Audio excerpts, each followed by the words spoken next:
Hi, Sam and Emma. There are no advantages with the male-bodied athletes over females. Would you be open to removing sex-based categories in sports altogether and use a different criteria? My understanding is, at least in the context of swimming, was that they do like a testosterone measure. That's not seen as a tremendously accurate measurement in terms of I feel like science. during the Olympics, a bunch of African runners got caught up in that, and it's like, what the hell are we doing here? Yeah, frankly, yes, as a long-term goal, if you want to I don't think this is a realistic ask for right now. But I do think that eventually we could transition more towards that. Yes. I mean, but I also think like the more important is it's a category error to discuss this on a politics show. Set up a league that does that. This isn't politics to me, other than to say that trans people are under attack and you should protect them. That's the thing that I find sort of fascinating about this. Like, I saw this juxtaposition between some Glenn Greenwald tweets that I thought was fascinating the other day, which was talking about how in this, there was some story on trans athletes that came out in the Times. I didn't read it.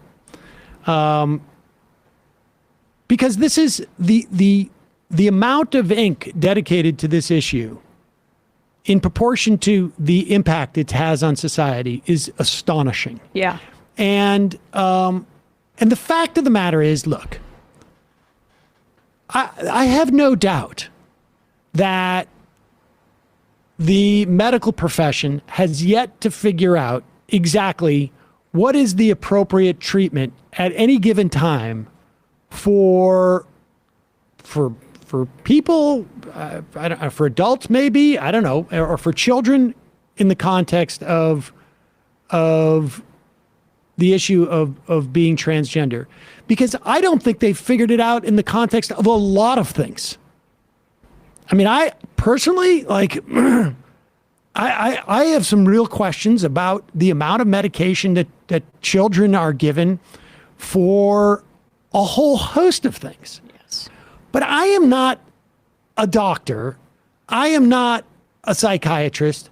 I do think that there is room within the context of the medical profession for there to be debate on these topics. A wide range of medical topics. I would think it's ongoing about a lot of different things. But if you're a public intellectual and you're weighing in on this, this is the functional equivalent, it seems to me, of like when Sam Harris wrote an apology, literally, I think it was in defense of torture, I think was the name of his thing, in 2004 or 5 in the Huffington Post. And he's like, I'm just talking about it on a philosophical perspective. Yeah, right. And it's like, dude, are you not aware what's going on in society? Did you print this in the Huffington Post because you want to reach other philosophers as a way of exchanging the philosophical questions here? Or were you unaware, as a so-called self-proclaimed public intellectual, of what was actually happening in the world at that moment? That's another instance of philosophy being used as a way to launder right-wing politics. Well, but forget it was really just his way of getting attention for himself. But the trans issues, they're similarly obtuse in a way to launder right-wing politics about trans people being like, well, is it fair? Is it fair for this one trans athlete to participate in this swim meet? They bottle it down to that, stripping out all context of how these are. Let the whatever the governing body of any of swim competitions, and they do that in tennis, resolve it. But the idea that you as a public intellectual want to pretend, that Katie Herzog was so angry about the fact that we were making fun of her complaining that Chris Rufo was not giving feminists, her brand of feminists, the proper credit for his going on to Tucker Carlson and attacking trans people.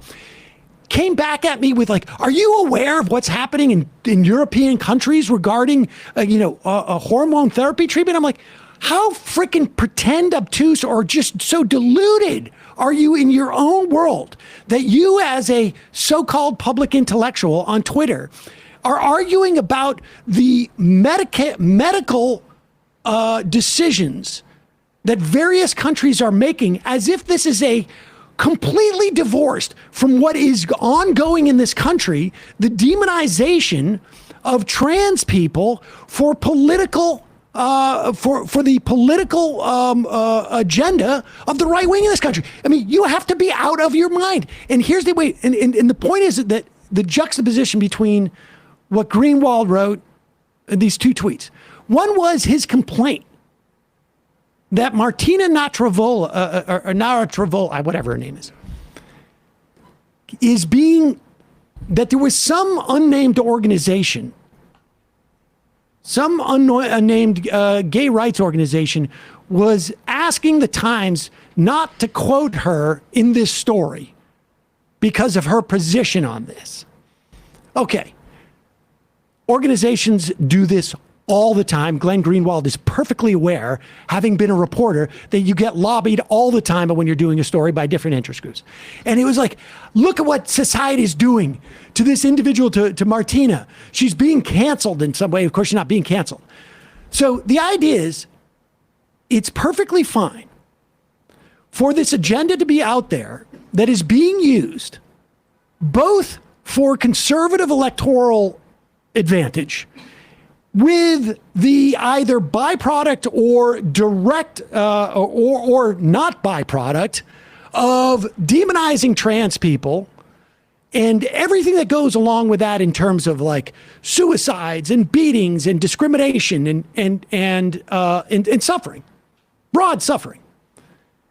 And then juxtaposes it with the lockdowns have hurt children. And we should have been more nuanced. Instead of coming out and saying, we're in the middle of a pandemic where we don't know anything about this because science has not caught up with this novel coronavirus. And we don't know how dangerous this can be. And we don't know if we're going to blow through the capacity of hospitals and whatnot. That in that moment, the medical institutions and the police should have been more nuanced in the way that they approach this because of the suffering of a smaller subset of people. I mean, it is just fascinating how you can be on both ends of that. Do you see how like that's, on one hand, it is the truth win out, or you can't have an individual suffer. We got to protect Martina from this growing massive, in his mind, takeover of trans ideology is trumping everything. And this very powerful woman, by the way, top tennis player. But on the other hand, we should have been more nuanced in trying to protect grandmothers and grandpas who could die because their grandkids bring it back into shared family households. You know, COVID. I mean, this is just about political expediency. Yeah. And literally, in many instances, it's literally just about clicks and about how many dollars and subscribers you get. And you can watch this. You can just track it. Being anti-trans is very lucrative right now because there's a subset of Rogan-adjacent viewers who are threatened by trans people. They're largely male. They're younger. It's a threat to their understanding of masculinity. It's a way to launder bigotry. And again, like bringing it back, when you're boiling down this debate to a philosophical discussion about or atomizing this, so we're only talking about this trans athlete in this competition, or you know the Sam Harris example that you gave. It's a way to strip out all context and make the effects of hatred and bigotry seem less acute, less tangible, because you've put all of these layers of bullshit in between them. I mean, you saw this with the COVID stuff, right? Like, look at what society is doing to poor Martina Navratilova. It's just like, look at what society is doing to all of these ivermectin and hydroxychloroquine hustlers. I'm not going to put my credibility on the line as to whether I believe in these ivermectin stuff. I'm just going to boost these guys and say, like, there's the debate. It's always clear which side of the debate that they're really trying to promote. It is stunning. And we, you know, like, there's an IM here.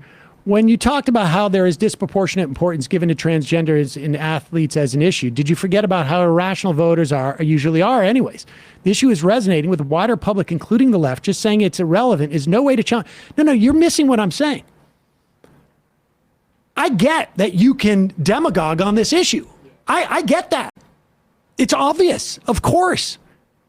But I'm talking to those people who, not your average dumb voter, and yes, dumb voter, and ignorant person who is afraid of transgender people because they don't know any, or they have their insecurities or whatever. I'm not talking about that person. I'm talking about the people who go out there and call themselves public intellectuals and either pretend or are so deeply, deeply disturbed in their and really have crawled so far up their own orifices that they can pretend that they're just having some type of like nuanced argument in the context of this. It's ivory tower garbage. I mean, but there's this conversation about elites. There's nothing more elite. No, I wish it was ivory tower garbage, because if it was ivory tower garbage, you keep it in the ivory tower. But that's not what they're doing. Well, they're laundering it. They're pretending they're having a philosophical discussion, but it's used for political ends, as you say. They know it's yeah, used of course, for political ends. And that's why they're getting their attention. Even a freaking governor of a red state can tell you, why would I sign this legislation? There's one trans student athlete in our entire state, and they're playing middle school, field hockey or whatever it is. I mean, legislature overrode his veto in Utah. Yeah. But you see what it does is it marries just the abject bigots that are a big part of the GOP voting coalition, and the folks who are on this sort of like the woke mob plus DNC big tech is doing dystopia on us. Yeah, this is totally and so that's just Blake Masters and JD Vance. That's them. And plus crew. Yeah, no. Happy Pride Month, by the way.